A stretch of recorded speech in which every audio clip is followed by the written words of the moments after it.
ക്രൊയേഷ്യയിൽ സന്ദർശനം നടത്തുന്ന ആദ്യ ഇന്ത്യൻ പ്രധാനമന്ത്രി നരേന്ദ്രമോദി. കാനഡയിലെ G7 ഉച്ചകോടിയിൽ പങ്കെടുത്ത ശേഷമാണ് മോദി ക്രൊയേഷ്യയിലെത്തിയത്. സാഗ്രബ് വിമാനത്താവളത്തിലിറങ്ങിയ മോദിയെ ക്രൊയേഷ്യൻ പ്രധാനമന്ത്രി ആൻഡ്രേ പ്ലെൻകോവിച്ച് നേരിട്ടെത്തി സ്വീകരിച്ചു. പ്രധാനമന്ത്രിയെ വരവേൽക്കാൻ നിരവധി ഇന്ത്യൻ വംശജരും നഗരത്തിലെത്തി. വിമാനത്താവളം മുതൽ ഹോട്ടൽ വരെ വാഹനവ്യൂഹം കടന്നുപോയ പാതയിലുടനീളം ഇന്ത്യൻ പതാകയുമായി നൂറുകണക്കിന് ആളുകളും അണിനിരന്നു.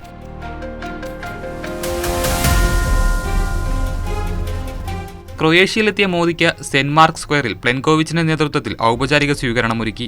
നരേന്ദ്രമോദിയുടെ വരവിലൂടെ ഇന്ത്യ ക്രൊയേഷ്യ ബന്ധത്തിലെ പുതിയ അധ്യായം തുടങ്ങുകയാണ്. വിവിധ മേഖലകളിൽ ഇരു രാജ്യങ്ങളും തമ്മിലുള്ള ഉഭയകക്ഷി സഹകരണം ശക്തമാക്കുമെന്നും പ്ലെൻകോവിച്ച് പറഞ്ഞു. ക്രൊയേഷ്യയുമായുള്ള ബന്ധം ഊട്ടിയുറപ്പിക്കുന്നതിനായി ലഭിച്ച ചരിത്രപരമായ അവസരമായിരുന്നു ഈ സന്ദർശനമെന്ന് മോദി അഭിപ്രായപ്പെട്ടു. പ്രസിഡന്റ് സോറൻ മിലാനോവിച്ചുമായും കൂടിക്കാഴ്ച നടത്തിയ ശേഷമാണ് മോദി ഇന്ത്യയിലേക്ക് തിരിച്ചത്. അതേസമയം ഇന്ത്യയും ക്രൊയേഷ്യയും തമ്മിൽ വ്യാപാരം, നിക്ഷേപം, പ്രതിരോധം, കൃഷി തുടങ്ങിയ മേഖലകളിൽ സഹകരണം പുലർത്തുന്നുണ്ട്. ഏകദേശം $300 മില്യൺ ഇരു രാജ്യവും തമ്മിലുള്ള ഉഭയകക്ഷി വ്യാപാരം. ക്രൊയേഷ്യയിൽ ഇന്ത്യ ഏകദേശം $48 മില്യൺ നിക്ഷേപവും നടത്തിയിട്ടുണ്ട്.